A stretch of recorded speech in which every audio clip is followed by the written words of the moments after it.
శంకర హృదయ నివాసిని పార్వతి పరమేశ్వరి శంకర హృదయ నివాసిని పార్వతి పరమేశ్వరి. జై జగన్మాత బగళాముఖి. ఓం క్రీం బగళాముఖి వరదే సర్వసౌభాగ్యప్రదాయిని. సమస్త భక్తానాం సర్వ అభీష్టం సాధయ సాధయ క్రీం ఓం స్వాహా. మీరు కొత్తగా పెళ్లి చేసుకోవాలని సంబంధాలు చూడడం ప్రారంభించిన ఓ వ్యక్తి అయితే, అబ్బాయైనా అమ్మాయైనా, లేదా మీ ఇంట్లో మీ పిల్లల కోసమో మీకోసమో సంబంధాలు చూస్తుంటే, ఇప్పుడు నేను చెప్పబోయే విషయం మీకు చాలా ఉపయోగకరంగా ఉంటుంది. అదేమిటంటే, పెళ్లి కోసం సంబంధాలు చూసే సమయంలో సాధారణంగా అందరూ జ్యోతిష్యులు 7వ స్థానం మాత్రం చూస్తారు. మీకు కూడా తెలుసు, చాలామంది 7వ స్థానం మాంగళ్య స్థానం అని చెబుతారు. కొంతమంది 7వ స్థానం కళత్ర స్థానం అని చెబుతారు. కళత్ర స్థానం అని చెప్పుకున్నప్పుడు పురుషుడి జాతకంలో మాత్రమే చూడాలి. ఎందుకంటే కళత్రం అంటే భార్య అని అర్థం. ఇదే స్త్రీ జాతకానికి వస్తే 7వ స్థానం అనేది పతి స్థానం అవుతుంది. కాబట్టి ఉమ్మడిగా మాంగళ్య స్థానం అనే చెప్పుకుందాం. 7వ స్థానం మాంగళ్య స్థానం. మాంగళ్యం అంటే పెళ్లి. 7వ స్థానం మాంగళ్య స్థానం. కాబట్టి పెళ్లి చేసుకోవాలనుకున్నప్పుడు జాతక పొంతన చూసేటప్పుడు ముఖ్యంగా చూడాల్సింది 7వ స్థానం, 8వ స్థానం, 2వ స్థానం. 7లోనూ 8లోనూ 2లోనూ అంటే లగ్నం యొక్క 2వ స్థానంలో, అక్కడ నుండి ఎంచుకుంటూ వస్తే 7వ స్థానంలోనూ 8వ స్థానంలోనూ పాప గ్రహాలు ఉంటే మ్యాక్సిమం ఆ జాతకాన్ని పక్కన పెట్టేయాలి. పాపగ్రహం అని చెప్పుకున్నప్పుడు సూర్యుడు, శని, రాహువు, కుజుడు లాంటివన్నీ పాపగ్రహాలు. కేతువు కూడా పాపగ్రహమే.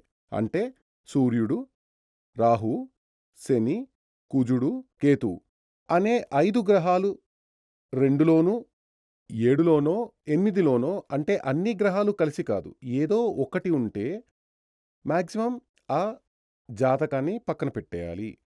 ఇందులో 7వ స్థానంలో రాహువో శనో ఉందని అనిపిస్తే, అదేవిధంగా 2వ స్థానంలో ఈ గ్రహాలు ఉన్నట్లయితే అది పునర్వివాహ యోగాన్ని సూచిస్తుంది. 7వ స్థానం మాంగళ్య స్థానం. పెళ్ళి తరువాత ఇద్దరూ కలిసి ఒక కుటుంబం అవుతారు. అదే 2వ స్థానం. కాబట్టి 7లోనో 2లోనో ఈ పాపగ్రహాలు, ఒకటి కంటే ఎక్కువ పాపగ్రహాలు అంటే సూర్యుడు, శని, రాహు, కుజుడు, కేతు అనే పాపగ్రహాలు ఒకటి కంటే ఎక్కువ ఉంటే గనక అది పునర్వివాహాన్ని సూచిస్తుంది. అంటే ఒక్క పెళ్లి జరగాలి, సమస్య రావాలి, ఆ తర్వాత విడిపోవాలి, ఆ తర్వాత మరో పెళ్లి జరగాలి. ఆ విధంగా జరిగినప్పటికీ సంతోషకరమైన ఒక కుటుంబ జీవితం సాధ్యం కాదు అని అర్థం. మీరు అనుకున్న ప్రకారం మీ కుటుంబ జీవితం సంతోషంగా లేదా, అది నిజమైతే ఖచ్చితంగా జాతకంలో చూడండి. 7లోనో 8లోనో 2లోనో ఈ పాపగ్రహాలు ఉంటాయి.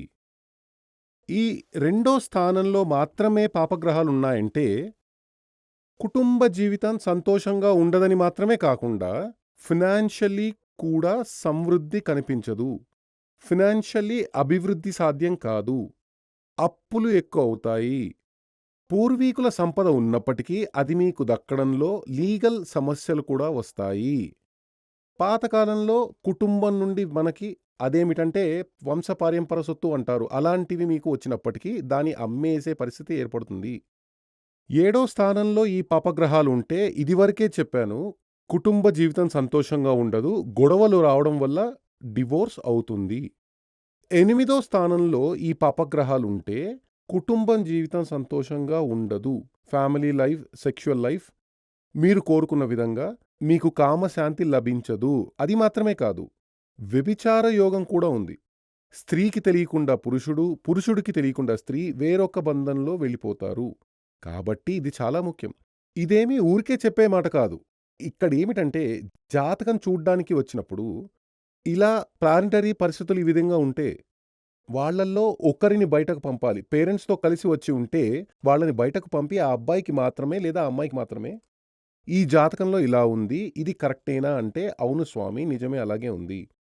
నాకు వేరొక రిలేషన్ ఉంది. ఏం చెయ్యాలి? ఆయనతో అస్సలు ప్రయోజనం లేదు అని చెబుతారు. ఇదే విషయం పురుషుడిని అడిగితే ఆ వ్యక్తి అవును స్వామి ఆమె మీద నాకిష్టం లేదు. విరక్తిగానే ఉంటుంది. నేను వేరొక పని చేసే చోటే నాకు వేరొకరితో ఒక రిలేషన్ ఉంది అని చెబుతారు. ఇలాంటి అనుభవాలు 40 సంవత్సరాల అనుభవాలున్నాయి. వాటి నుండి మీకు చెబుతున్నాను. కాబట్టి జాతకం అంటే మీ జాతకం ఇలా ఉంటే దీనికి మాంగళ్య దోషం అని పేరు. ఇదివరకే నేను చెప్పినట్టే ఫలితాలు ఎదురుకాకుండా ఉండాలంటే దీనికి ఖచ్చితంగా పరిహారం చెయ్యాలి. దానికోసం అరటి చెట్టు నరకడం, అరటి చెట్టుకి తాళి కట్టడం, గాడిదతో పెళ్లి అలాంటివన్నీ మహామూఢత్వం. అలా చెయ్యాలని ఏ పరిహార గ్రంథంలోనూ లేదు. దానికి ఏం చెయ్యాలంటే స్వయంవర హోమం చెయ్యాలి. స్వయంవర యంత్రం తాయెత్తు ధరించాలి. తర్వాత మాంగళ్య దోష పరిహారం జాతకంలో సమస్య ఉంటే స్వయంవర హోమం, స్వయంవర యంత్రం. ఇలాంటి స్త్రీ జాతకంలో ఉంటే పతి దోష పరిహారం చెయ్యాలి. పురుషుడి జాతకంలో ఉంటే కళత్ర దోష పరిహారం చెయ్యాలి. అది మాత్రమే ఆ సమస్య కోసం సరైన పరిహారం. ఒకే ఒక పరిహారం. అదేమిటంటే జాతకంలో 2వ స్థానం, 7వ స్థానం, 8వ స్థానం అనేవి మాంగళ్య బంధానికి సంబంధించిన స్థానాలు. 7వ స్థానం మాంగళ్య స్థానం, 8వ స్థానం సెక్షువల్ ప్లెజర్, 2వ స్థానం కుటుంబ స్థానం. ఇవి 3 చాలా ముఖ్యం. ఈ 3 కాల్కులేషన్ చెయ్యకుండా వాళ్ళకు పొంతన ఉంది అని చెప్తారు, కానీ వాళ్ళు విడిపోతారు. కాబట్టి ఈ 3 చాలా ముఖ్యమైన స్థానాలు. కాబట్టి ఈ 3 చూసి పాపగ్రహాలు మీ జాతకంలో ఉన్నాయంటే వెంటనే దానికి మాంగళ్య దోష పరిహారం చెయ్యాలి. దానికోసం స్వయంవర హోమం, స్వయంవర యంత్రం, పతిదోష పరిహారం. స్త్రీ జాతకంలో, పురుష జాతకమైతే కళత్ర దోష పరిహారం. ఆ విధంగా చేసినప్పటికీ శాస్త్రీయంగా జ్యోతిష్యం చదివిన వ్యక్తుల వద్ద జ్యోతిష్యం చూసుకోవాలి. ఈ పరిహారం చేసినప్పటికీ శాస్త్రీయంగా జ్యోతిష్యం చదివిన వ్యక్తి వద్దే ఇచ్చి పరిహారం పొంతన చూడాలి. ఎందుకంటే 8వ స్థానంలో పాపగ్రహం ఉంటే దాంపత్య జీవితం, సెక్షువల్ లైఫ్లో హ్యాపీనెస్ ఉండదని చెప్పాను కదా. అదేమిటంటే ఎలా ఉండాలంటే పురుషుడి జాతకంలో శుక్రుడు పవర్ అధికంగా ఉండాలి. స్త్రీ జాతకంలో అది తక్కువగా ఉండాలి. ఇది మాత్రమే సరైన సెక్షువల్ పొంతన. అదేవిధంగా అది 8వ స్థానం అంటే సెక్షువల్ ప్లెజర్ గురించే. అంటే 8వ స్థానం 8వ భావాధిపతితో పాటు ప్లస్ శుక్రుడు. ఎప్పుడూ ఒక భావం గురించి ఆలోచించినప్పుడు ఈ 3 గ్రహాలు కలిపి మాత్రమే ఆలోచించాలి. 2వ స్థానం గురించి చెప్పినప్పుడు 2వ స్థానం, 2వ స్థానానికి అధిపతి అంటే 2వ స్థానంలో ఉండే గ్రహం, 2వ స్థానానికి అధిపతి ఎక్కడ ఉంటే అక్కడ. తర్వాత 2వ స్థానం అంటే ధనస్థానం, ధనానికి అధిపతిగా ఉండే గురువు. అది ఫినాన్షియల్ సంబంధితంగా ఆలోచించేటప్పుడు, ఫ్యామిలీ గురించి ఆలోచించేటప్పుడు గురువుని కాకుండా అక్కడ శుక్రుడు గురించి ఆలోచించాలి, థింక్ చెయ్యాలి. ఎందుకంటే శుక్రుడే సెక్స్కి అధిపతి. కాబట్టి శుక్రుడికి ఎంచుకుని ఒక వ్యక్తికి యొక్క కామేచ్ఛ ఏ స్థాయిలో ఉందో తెలుస్తుంది. ఎప్పుడూ జాతకం చూసేటప్పుడు స్త్రీ జాతకంలో శుక్రుడు పవర్ తక్కువగా ఉండాలి, పురుషుడు జాతకంలో అది కొంచెం ఎక్కువగా ఉండాలి. అలా ఉన్నప్పుడు మాత్రమే దాంపత్య జీవితం సంతోషకరంగా ఉంటుంది. మీ జాతకం గురించి నా మాటలు వింటున్నది ఒక స్త్రీ అయితే ఆమె దగ్గర నేను అడిగేదేమిటంటే, మీరు మీ దాంపత్యంలో 100% సంతోషంగా ఉన్నారా? మీరు భావించే విధంగా మీకు ఆ ఫీలింగ్స్ అందుతున్నాయా? లేదంటే జాతకం తీసి చూడండి. మీ జాతకంలో ఉన్న దానికంటే మీ పురుషుడి జాతకంలో ఆ శుక్రుడికి పవర్ తక్కువగా ఉంటుంది. ఇది మీరు కోరుకున్న విధంగా మీకు కామశాంతి లభిస్తోందా? తృప్తిగా ఉందా మీ లైఫ్? దాంపత్య జీవితం ఉంది అంటే ఖచ్చితంగా పురుషుడి జాతకంలో శుక్రుడు పవర్ఫుల్గా ఉన్నాడని అర్థం. అంటే జీవితంలో అత్యంత ముఖ్యమైనది దాంపత్య జీవితం, శారీరక సంబంధం అని చెబుతారు. పెళ్లి జరిగిన తర్వాత చాలామంది చెప్పేది నేను టీవీలో చూశాను, యూట్యూబ్లో కూడా చూశాను. కామం, క్రోధం, మోహం, లోభం ఇవి మనిషికి శత్రువులు. వాటిని అదుపులో పెట్టాలి. ఎంత మూర్ఖంగా చెప్తున్నారో చూడండి. ఆ! ఆ మాట సన్యాసికి సంబంధించింది. సన్యాసి అంటే నువ్వు అవన్నీ అణుచుకో. వాడికి కామం ఉంటే దెబ్బలు తప్పవు. వాడికి క్రోధం ఉండకూడదు. వాడికి లోభం ఉండకూడదు. సన్యాసి ఏం చెప్పారు? రోజూ అవసరమైనవి నువ్వు భిక్ష తీసుకోవాలి. రేపటి కోసం దాచుకుపెట్టుకోకూడదు. ఈరోజు 100 దొరికిందా? నీ వల్ల వీలైనంత తిని మిగిలింది ఇతరులకిచ్చెయ్యి. మరొక సన్యాసికి, ఒక భిక్షగాడికి ఇచ్చెయ్యి. అదే సన్యాసి జీవితం. కానీ నేటి సన్యాసులు అలా ఉన్నారా? కోటీశ్వరులు. నిజమే కదా! నేను సన్యాసిని అని చెప్పుకుంటూ జీవించే వాళ్ళంతా కోట్ల ఆస్తులున్నవాళ్లే. అదేమీ సన్యాసి జీవితం కాదు. వాళ్ళంతా ఆధ్యాత్మిక వ్యాపారులు. వ్యాపారులు తెలుసు కదా! ఉట్టి వ్యాపారులు కాదు. పెద్ద పెద్ద బిజినెస్‌మెన్స్. ఆధ్యాత్మిక కార్పొరేటర్స్. వాళ్ళని అలాగే చెప్పాలి. వాళ్ళేమని చెప్తూ ఉంటారంటే, కామం, క్రోధం, లోభం, మోహం అన్నీ వదిలేయమంటారు. ఒకటడుగుతాను. పెళ్లి చేసుకుని గృహస్థుడిగా ఉన్న వ్యక్తికి కామం లేకపోతే ఇంక పెళ్ళెందుకు? ఆ! కామం లేకపోతే గృహస్థుడిగా ఏ విధంగా కుటుంబ జీవితం గడపగలడు? అలాగే క్రోధం లేకపోతే క్రోధం ఉండాలి కదా! ఒక శత్రువు వచ్చాడు. అంతెందుకు? ఒక పశువు కొమ్మడానికి వచ్చింది. వాడికి క్రోధం, కోపం ఉంటేనే కదా వాడికి పవరుంటుంది. తర్వాత మోహం. మోహం అంటే రేపటి కోసం నాకు అది కావాలి, ఇది కావాలి అనే ఆశ ఉన్నప్పుడే కదా వాడు సంపాదిస్తాడు. నిజమే కదా! తర్వాత లోభం. లోభం లేకపోతే లుప్తం. లుప్తం. లోభం అంటే రేపటి కోసం వాడు సంపాదించాలి. వచ్చిందంతా ఖర్చు పెట్టేస్తే? కాబట్టి కామం, క్రోధం, లోభం, మోహం లాంటివి భగవంతుడు మనిషికిచ్చింది. వాడు గృహస్థుడు కావడానికే. సన్యాసంలో ఉన్న నువ్వు కామాన్ని, క్రోధాన్ని, మోహాన్ని, లోభాన్ని వదిలేసేయ్ అని చెబితే నీకు వేదశాస్త్రం తెలీదని అర్థం. నువ్వు ఆ విషయంలో నీకు బొత్తిగా జ్ఞానం లేదు. కాబట్టి అవన్నీ ఖచ్చితంగా ఉండాలి. కాబట్టి మనం జాతకాలు పొంతన చూసేటప్పుడు ఒక పురుషుడి జాతకంలో కామం లేదు, క్రోధం లేదు, మోహం లేదు, లోభం లేదు అంటే ఇంకేం ప్రయోజనం? వాడు జీవోత్సవమే మాత్రమే. వాడు డెడ్ బాడీకి సమానం. వాడిని పెళ్లి చేసుకుని ప్రయోజనం ఏముంది? ఇదే స్త్రీలో ఉంటే కూడా అంతే కదా! కాబట్టి ఇవన్నీ భగవంతుడు మనిషి రక్తంలో ఇచ్చిన భావాలివి. కామం, క్రోధం, మోహం, లోభం అని చెప్పేవన్నీ భగవంతుడు మనిషి యొక్క బ్లడ్‌లోనే, రక్తంలోనే ఇచ్చిన భావావేశాలు, ఫీలింగ్స్. అవి లేకుండా ఎలా ఉంటాయి? సన్యాసిగా నువ్వు అణుచుకో. మిగిలిన వాళ్ళకి ఖచ్చితంగా అవి ఉండి తీరాల్సిందే. ఇక్కడ ఇంకో విషయం వస్తే, ఈ సన్యాసులు చెబుతూ ఉంటారు. నువ్వు ప్రేమను పంచాలి. నువ్వు అందర్నీ ప్రేమించాలి.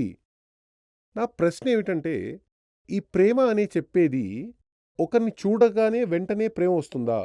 వస్తుందా? రాదు. అది మనసులో రూపుదిద్దుకున్న ఒక ఫీలింగ్ మాత్రమే. నువ్వు ఆ వ్యక్తిని ప్రేమించు అని నేను ఒకరికి చెబితే వెంటనే అతను ప్రేమిస్తాడా?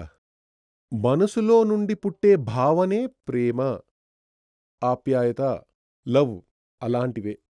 అది ఆచార్యులు అంటారు. ప్రేమ అంటే తామర లాంటిది, పద్మం లాంటిది అని చెబుతూ ఉంటారు.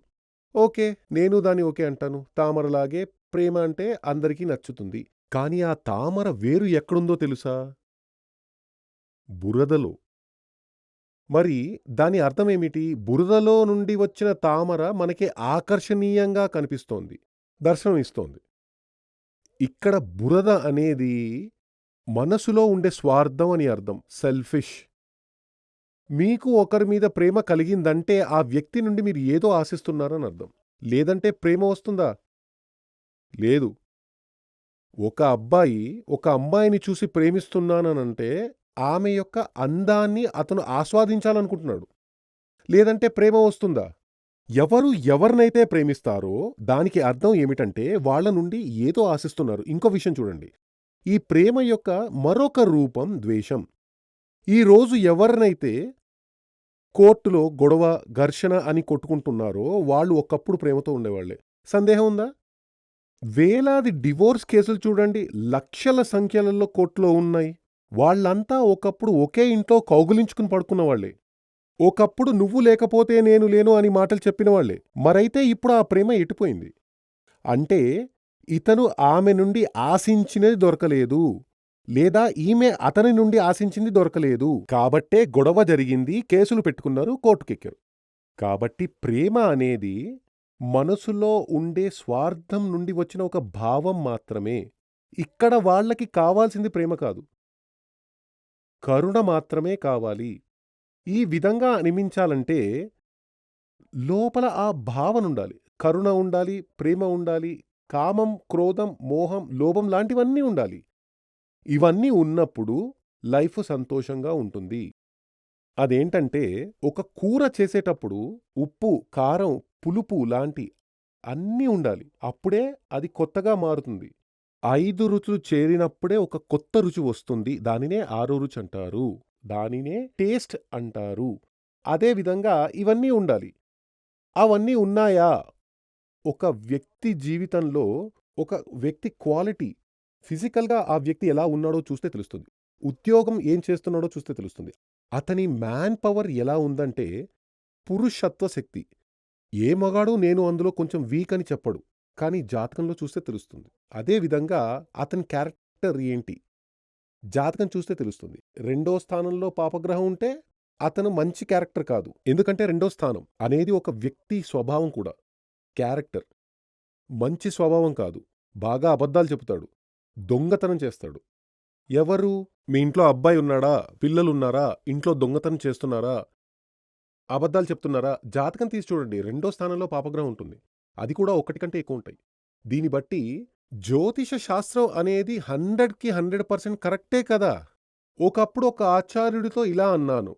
స్వామీ, అంటే ఆ సంఘటన జరగడానికి 3 సంవత్సరాల ముందే 30 సార్లు చెప్పాను. స్వామీ, మీకు జైలు వాసం రానున్నది.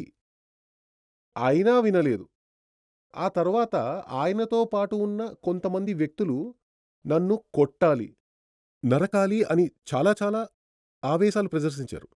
అప్పుడు నేనేం చేశానంటే, ఆ రోజు నేను గవ్వలు వేసి ఆ విషయాన్ని చెప్పాను. ప్రశ్న పెట్టేటప్పుడు ఆ 3 గవ్వలు తీసుకుని 3 ఇంకో 3 పెట్టి 3 + 3 = 7 అని చెప్పాను.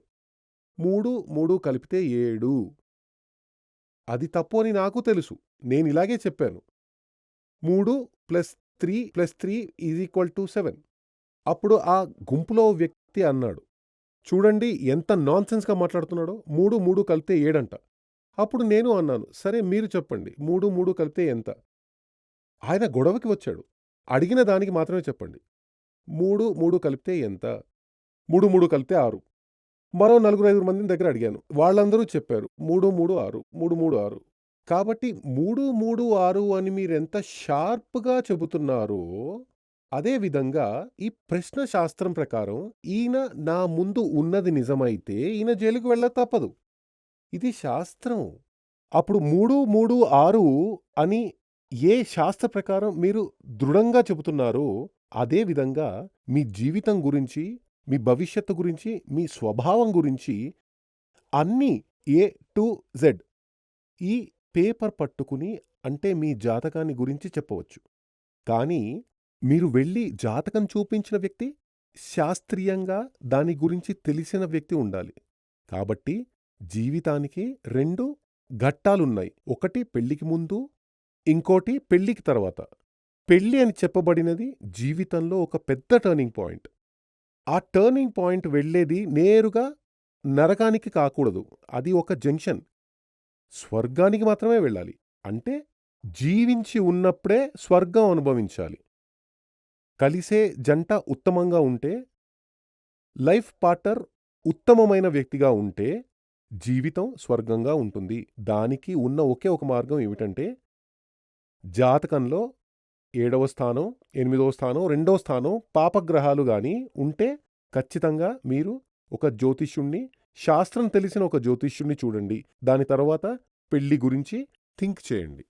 జగన్మాత మహాదేవి అనుగ్రహంతో మీకు ఆయురారోగ్య సౌఖ్య సిద్ధి కలగాలని ఆశీర్వాదం చేస్తున్నాను.